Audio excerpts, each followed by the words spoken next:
Hi folks, how you doing? We're getting ready to do episode 4 here. I'm here too. Hello. We've got JJ here.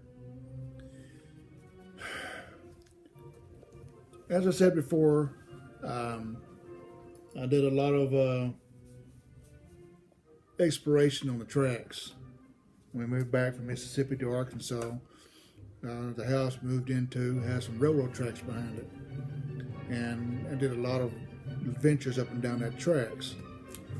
Later on down the line, my mother and dad were separating and eventually got divorced, and both of them ended up living beside some tracks.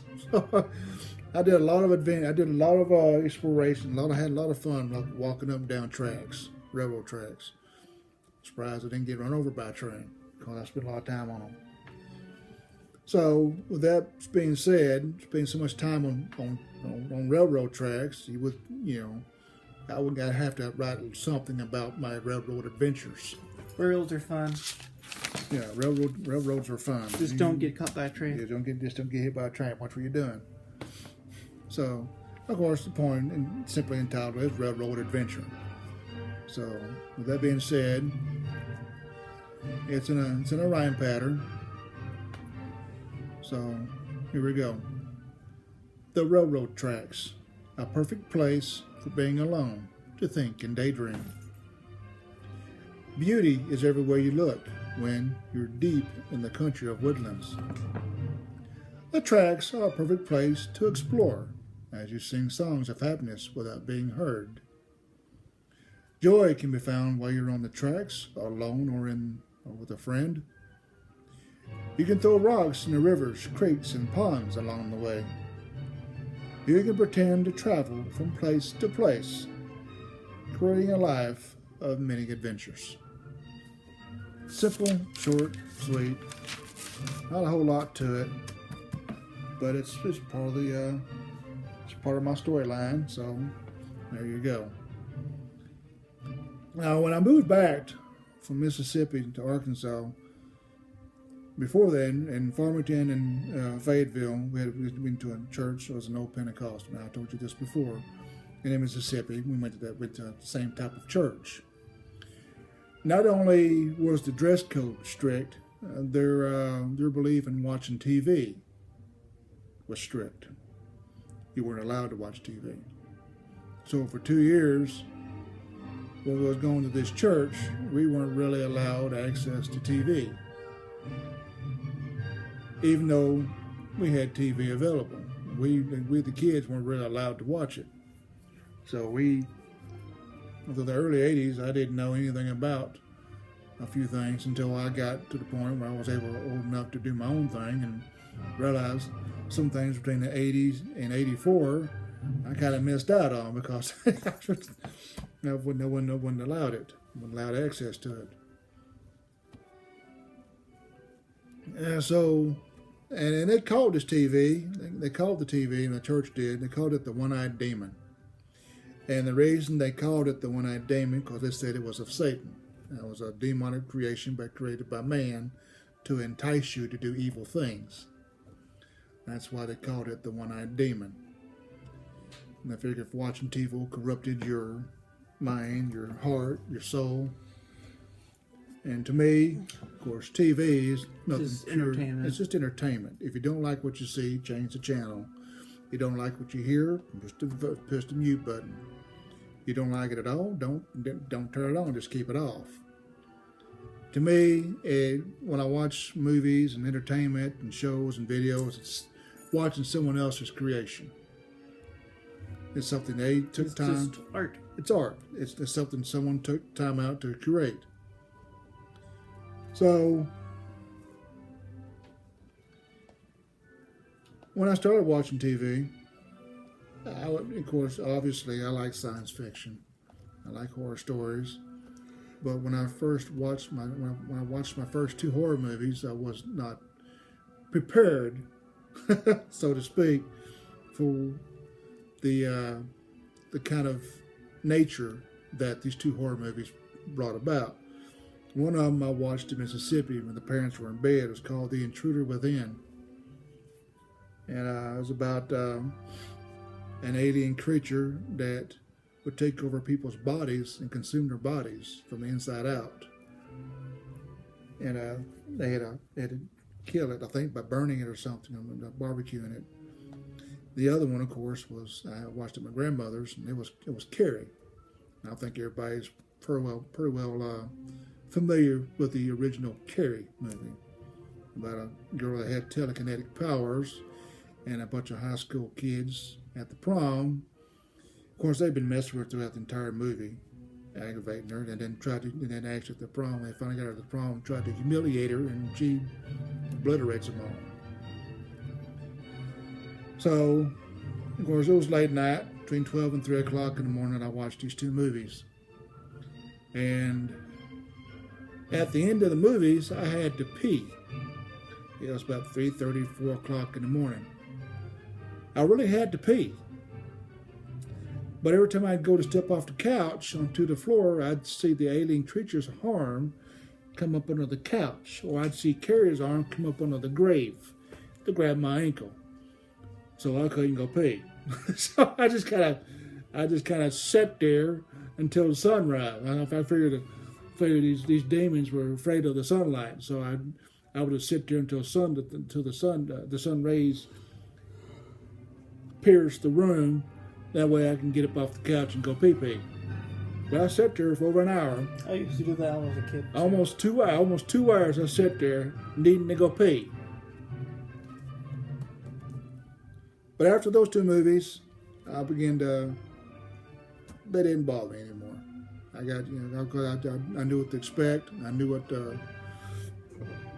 kind of nature they would be in. They didn't bother me. They didn't scare me.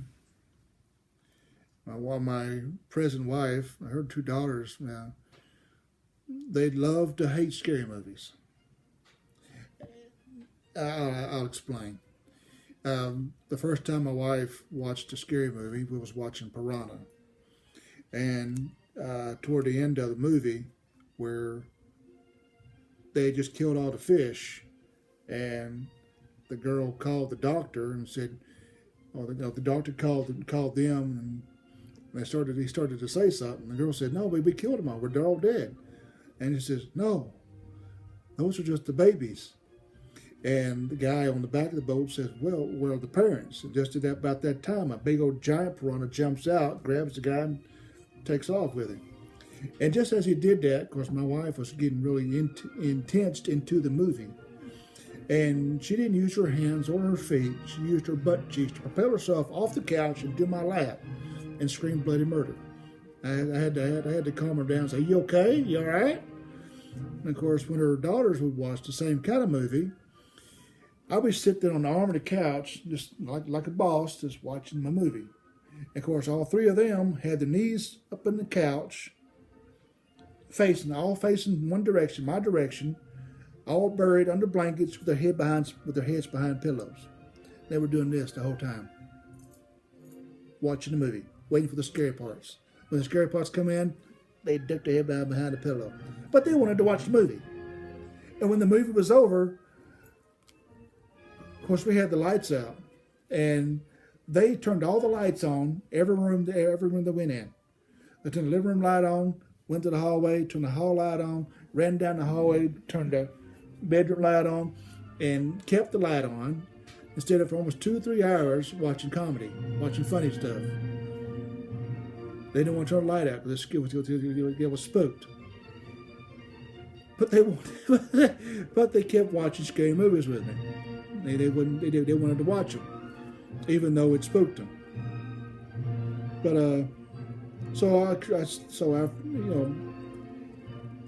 I like creating scary stuff of my own. So I created a poem called "You're on Dangerous Ground."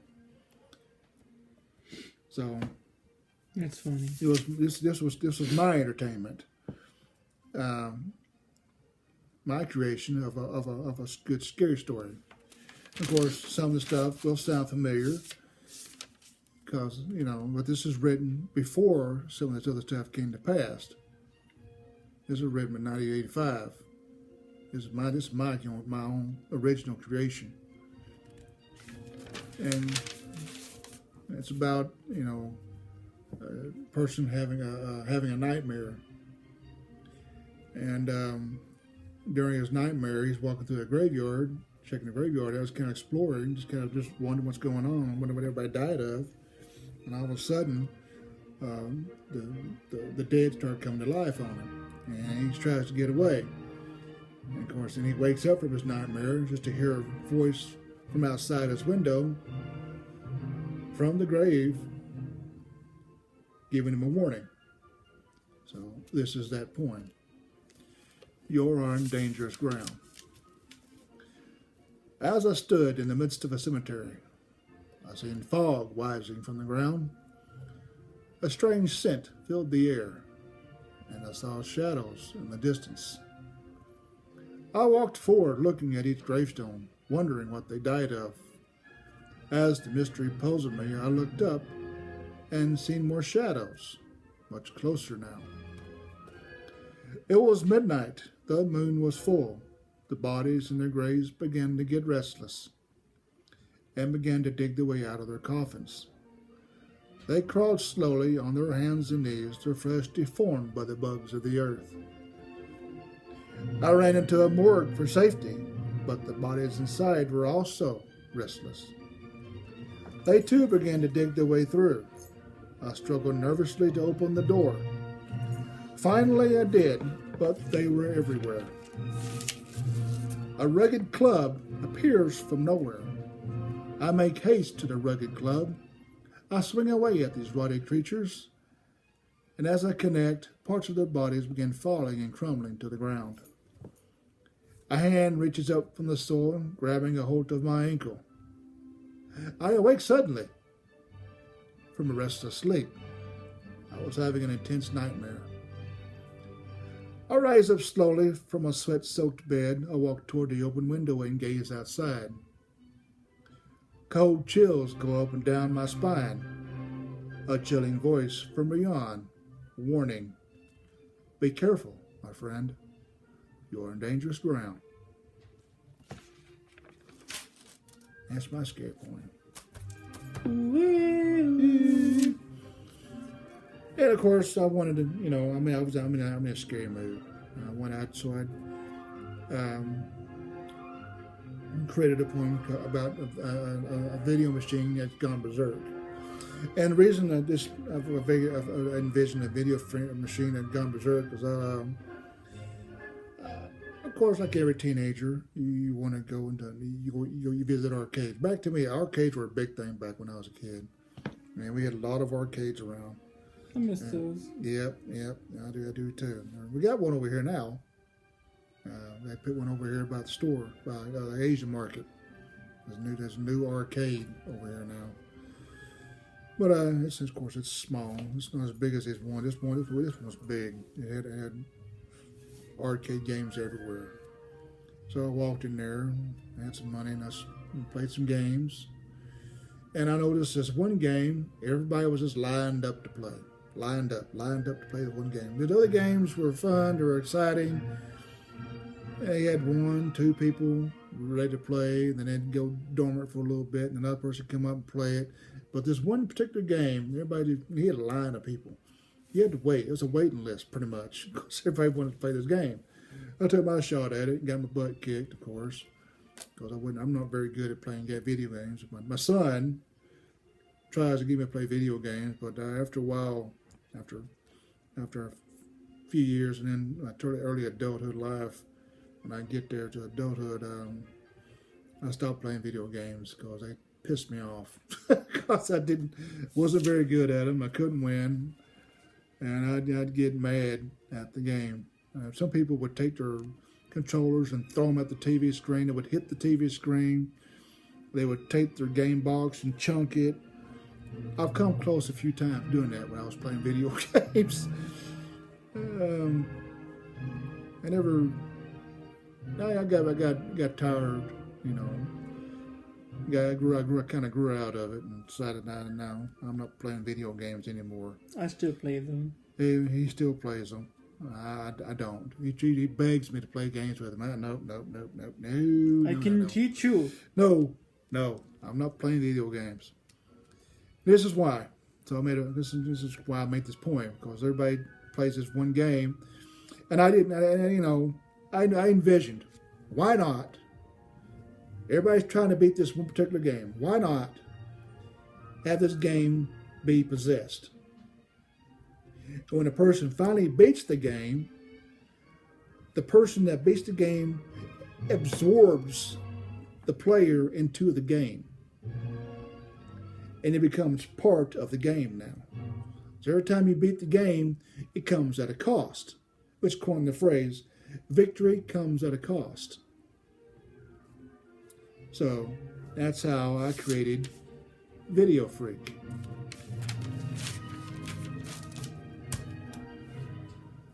As I walked into an arcade, I seen this kid playing many games. Space Invaders, Demon Attack, Donkey Kong, and more. The kid even played Jungle Hunt, Star Wars, and Star Trek. He beat every game. The game, though, he could not beat. He tried and tried, but failed each time. The master kept winning and asking for more tokens. Using his last token, he wins, but a strange light takes the boy away. Soon came another challenger, and the desire to beat this game just as great. He places a token inside, and several names appear on the screen. The other boy's name was one of them. A written warning above the box of names. These are my victims. Play if you dare. Master, as you can tell, is a very, very poor sport. He'll eat anyone that beats him, but he especially likes to feasting on video freaks.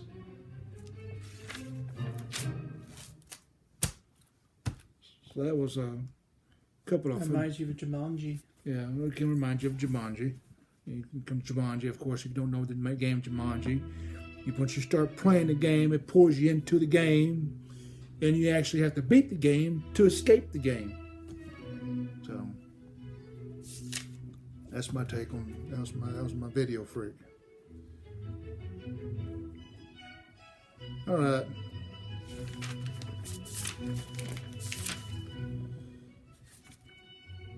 We're going to get serious again, and this upcoming poem became iconic, and you'll understand why it became such an iconic poem as I begin to explain things to you here. The reason I say it was iconic, because it was a very intense poem, and it's a very talked about poem. I was coming upon my 16th birthday, and there's a song called 16 Candles, or Sweet 16. And so we decided to nickname my birthday Mean 16 when it got there. Kind of coined the phrase.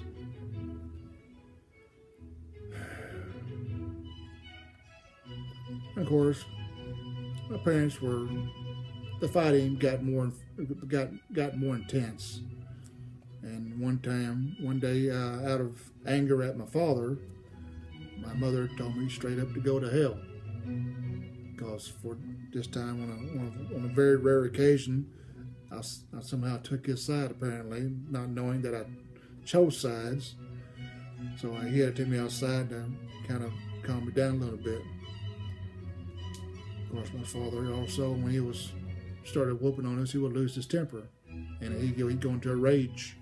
He would. You can see him change from one person to another when he started whooping on us, especially me, because like I said, I was the eldest.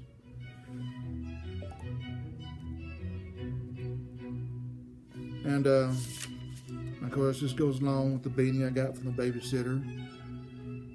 It's just one beating after another, and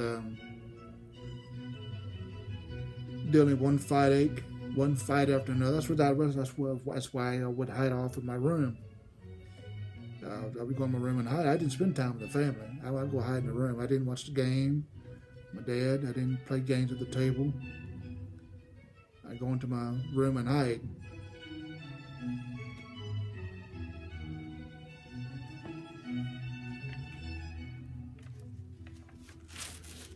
And one time and of course I was getting older. And of course I was sort of getting fed up with it. And of course my little sister Sherry, she got me in trouble again. I knew what was coming, even though I didn't even start it, even though I didn't really do anything to deserve what was coming. I knew it. So I just stood up and turned around and faced the counter and just stood there with my head down, said, "Go for it."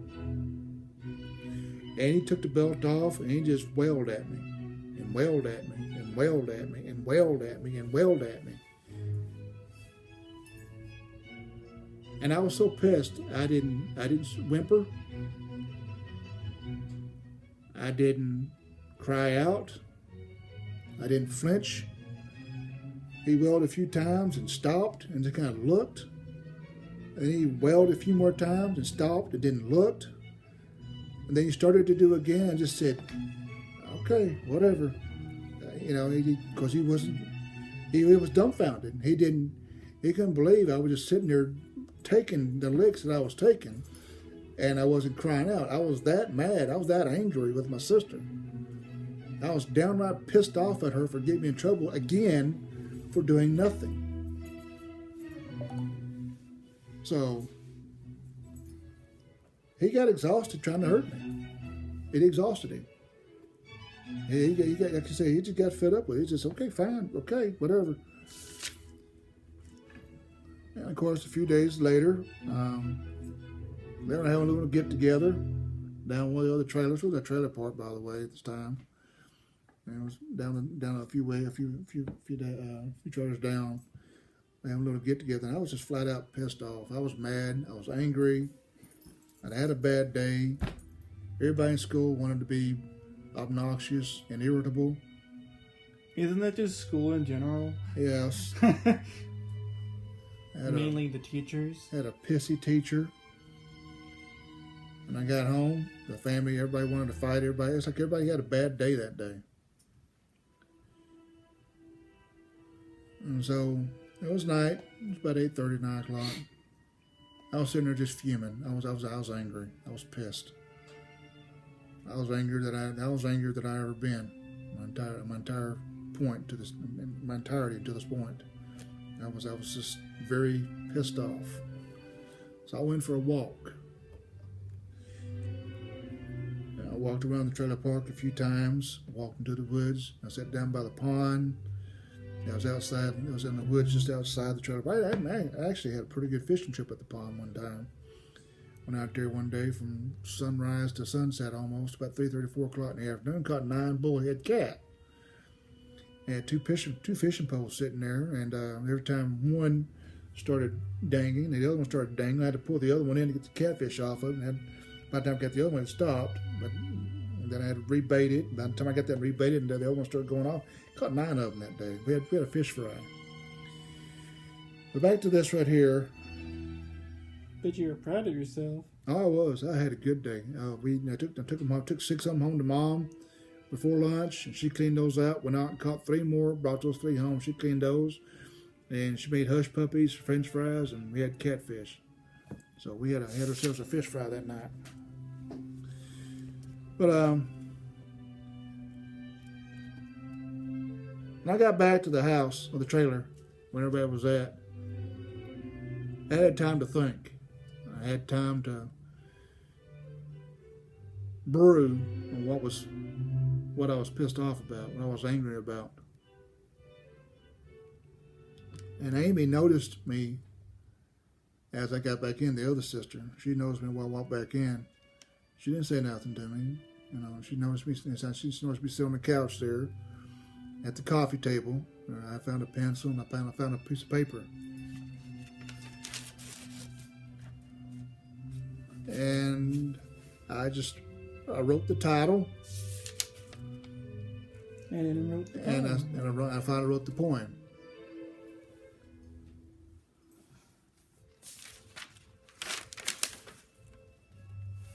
This poem became a defining moment of my life. Even though I was relatively early in my teenage years, it became a defining. It was defining because of the intensity and significance and the meaning of the poem. Because I would later on, several years later, I'd write a sequel poem to this poem called "So Redeemed."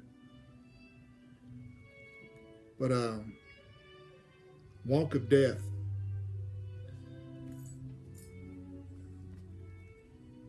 was made out of pure anger.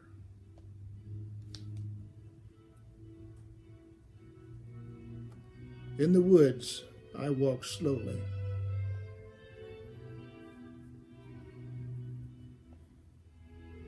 In the road, I walk slowly.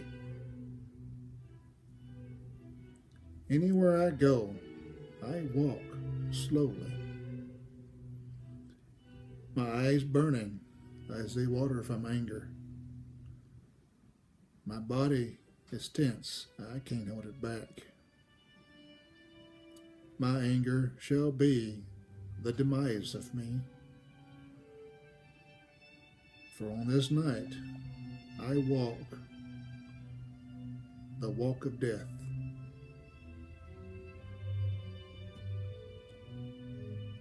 My sister read that, copied it down, and to this day, she still has a copy of this poem. Yes, Amy still has a copy of this poem on her belonging somewhere in her possessions.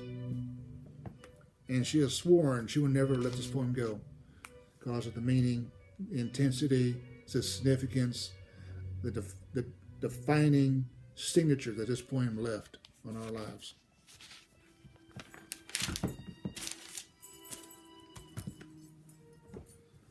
It was a dark poem. Yeah. Short. This is short, but it's a very, very, it's dark. It's one of the darker poems that I've ever written. And like I said, it was written out But now you feel better. But it was written out of that was just pure anger, pure hatred, pure animosity, pure frustration. It's all bent up into one. Rather you get it off that way than. Again, that's why I started writing poems. I wrote that to keep from hurting somebody because I wanted to knock someone's block off. I wanted to hit somebody. Writing is a really good way to do that. The anger is a carryover from that poem, from the Walk of Death. I actually picked up a cylinder block and I slammed into the road. I was so mad, I was so angry. I went outside and just found a block. I found something. I wanted to destroy something. I didn't know. I didn't care what it was. It didn't bother me what it was. This was a few days later. I was still boiling with anger. I was still boiling with animosity and frustration and irritation. I was still angry about something. So I just picked up a cylinder block out of nowhere and I just threw it against the concrete. Threw it against concrete and shattered it. People would say, "What was the point of doing that?" And the answer would be, relief. It was a release. Would you rather me break smash the block or smash someone's skull? Yeah, I chose to smash a block. I'd rather punch a hole in the wall or tear something up, than hurt someone. even my own personal belongings, than to either hit a woman or to avoid a fight. That's one thing I will not do. I will not hit a woman. I never have, never will. I've had them spit on me, throw trash at me, curse at me, mock me, ridicule me. I won't hit them. If I hit a woman, look at me. I'm a big dude. If you hit someone, they're going to get knocked out. I hit a woman, it's going to hurt them. Okay? So. We don't. What's that make me look like? Monster. I won't do it. Makes me look like a monster. So you don't want to look like a monster. I don't want to look like a monster because I'm a good guy. I'm a big giant teddy bear, and when I lose my temper, when someone pisses me off, someone makes me angry, it brings back bad memories and it turns me into something that I'm not, and that irritates me. That's why I get so mad. Y'all time asking me why I'm getting so mad. That's why. I don't like being angry. I don't.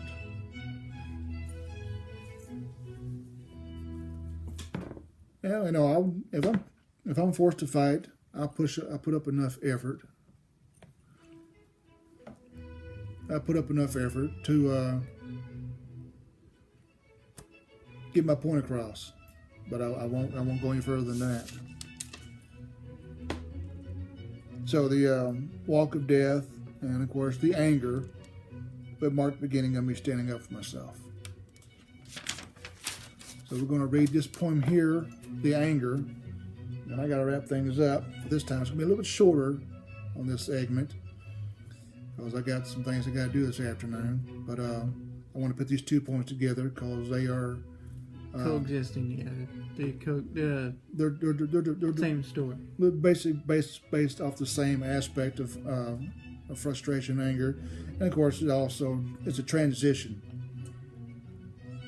from my life. I've taken the abuse. Now I'm gonna start, delivering, standing up for myself, and fighting back, and finding better ways to deal with my emotions and my anger, and finding better ways to cope with things, so to speak. There's a short poem called The Anger. Hope you enjoy it, and I hope you enjoyed segment 4. This is going to be the wrap up of this one. Look at me. Look closely now. Each step I count, for who knows the day that I unleash all my pain. I walk with heavy footsteps, many cracks in my soul, shattered bricks in the road. I bow my head and I begin to cry. I am so mad I can't stand it. Tears streaming down as I walk away.